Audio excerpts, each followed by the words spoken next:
And basically, he has an element of humanity in him, so he's still got a little ego there, that can be wounded. But basically, he can't be hurt, and so you can play him fairly calm all the way through, regardless of what's coming at him, and with a fairly neutral voice, except when his ego gets in the way, then he fires up a couple. Even when he gets hurt, he doesn't get hurt so badly. It's like, oh goodness me, mosquito bite, that hurt a bit. So I guess we're just this incredibly powerful man, and so his voice is appropriate to that fellow.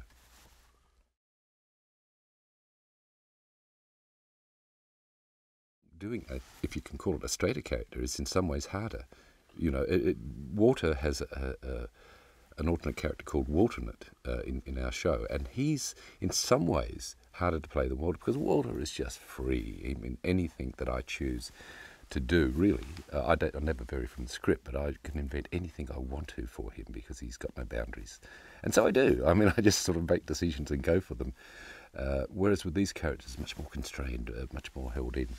And that's a challenge of itself. I think it requires a different sort of discipline to play these types of characters.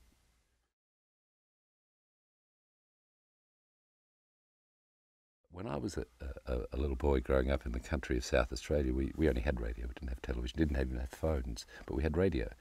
And so after school, we'd listen to radio serials. And Superman was my favourite. We'd always come home and listen to Superman.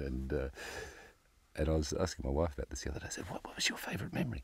She said, oh, I loved Superman, and with comic books as well, and the Phantom. They were the two that, as children, we didn't know each other at the time, but they were the two. We couldn't wait to get hold of the comic books and listen to the radio after school. So I relate very strongly to Superman. He's also such a good man, isn't he?